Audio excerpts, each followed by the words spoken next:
नमस्कार काका. नमस्कार. तुमचं नाव? माझं नाव विश्राम चिंतामण दळवी. अच्छा. तुम्हाला आधी काय त्रास होत होता? मॅडम माझी पहिल्यांदा कंबर दुखत होती. अच्छा. किती महिन्यापासून दुखत साधारण होती? 5 ते 6 महिने झाले असतील. अच्छा. मी तर बरेच ठिकाणी किरकोळ उपचार केला हा हा. तरी पण ते मला काही बरं वाटत नाही. दुखायची म्हणजे तुम्हाला चालायला वगैरे चालायला त्रास सुद्धा व्हायचा? मला माझे पाय दुखत होते आणि मला चालता पण येत नव्हतं. अच्छा. 2 मिनिट मी अगरबत्ती जर करायला उभा राहिलो तर मला ते उभं राहता येत नव्हतं. कळा यायच्या? कळा यायच्या. ओके. आणि कमरेबरोबर पाय पण पाय दुखायचे का? कमरेबरोबर पाय दुखायचे. अच्छा. हा. मग चालताना वगैरे तुम्हाला जमायचं चालायला? चालायला कमी जमायचं म्हणजे असं जास्त चालता येत नव्हतं. नंतर मी माझ्या बरेच तालुक्यामध्ये जिल्ह्याच्या लेवलला गेलो, पालघरला गेलो.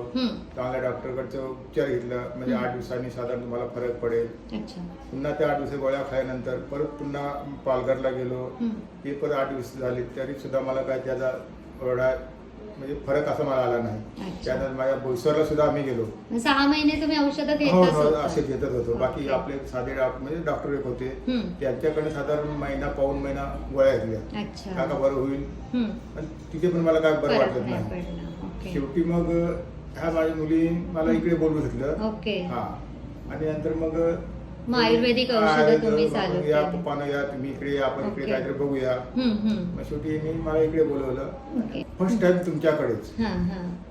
जे आयुर्वेदिक औषध ना ओके. सगळं- म्हणजे आपण बस्ती वगैरे सुरू हा. केलं त्याने तुम्हाला कसं वाटतं? ते तेव्हा मला मग बरं वाटलं. म्हणजे आपण कसं मसाज केलं, बस्ती घेतली वगैरे त्यापासून मला खूप चांगलं वाटलं. आणि अग्निकर्माने कसं आणि कर्माने पण चांगलं मला वाटलं? वाटलं. खूप चटके खाल्ले हो, तुम्ही? नाही, त्यामुळे खूप चांगलं मला वाटलं. अच्छा. हो. आता चालायला होतं तुम्हाला आता बरोबर? चालतो. हा. तरी आता मी मध्ये जरूर ते औषध वगैरे घेऊन गेलो, मेडिसिन वगैरे घेऊन गेलो. त्यामुळे खूप घरी काम पण केलं, चाललो पण. आणि त्यानंतर माझा थोडे दिवस गॅप पडला होता. मग त्या जरा मला जाणवायला लागलं दुखायला जरा लागलं. पाय हा, दुखायला पाय लागले. दुखायला लागले. आणि कंबर कशी आहे आता कंबर तुमची? चांगली आहे हा. पण ते शेवटी कसं कमरेपासून दुखत येतं. पाय आपण कमरेपासून. सांगतो हा. पण ते कमरेपासूनच दुखत बरोबर. असणार हा. ते. आणि पायाला मुंग्या वगैरे? पायाला जरा मुंग्या येतात. बरोबर. चालू की मुंग्या येतात. बरं. व्यायाम वगैरे करता व्यायाम तुम्ही? करतो मी, व्यायाम ओके. करतो. आणि खाण्यापिण्याची पथ्य खाणं पाळताय? व्यवस्थित असतं. खाणं दूध असतं, त्यामुळे तूप असतं. हे हा. आपलं काय ती पावडर आपली ही कसली होती ती आयुर्वेदिक हा. जी पावडर आणि ड्रायफ्रुट्स वगैरे पण खाता? व्हेरी काही गुड. 2 अंडे असतात. अरे वा. हा. हा. मग तुम्हाला पहिल्यापेक्षा आता तसं बरं वाटतंय? खूप बरं म्हणजे खूप बरं चांगलं वाटतं. फक्त माझा प्रॉब्लेम मुंग्या बसणं म्हणजे न येणं एवढा हा. माझा प्रॉब्लेम मिटला. राहिलाय. हा. तो झाला की झालं. झालं. मग तुम्ही सगळी हा. कामं करायला मोकळे? होईल की होईल, हळूहळू ते झाला पाहिजे बरोबर. असं माझं मत आहे. आधी तुम्हाला असं खूप भीती वाटत होती की आता मी बरा होईन हो की ना, नाही मला वगैरे? एवढी भीती मी खचून गेलतो. हा हा.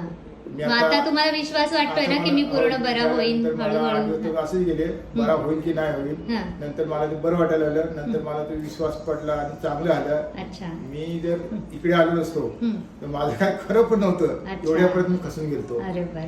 चालेल चालेल. थँक्यू. अशीच काळजी घ्या बरोबर. Thank you madam.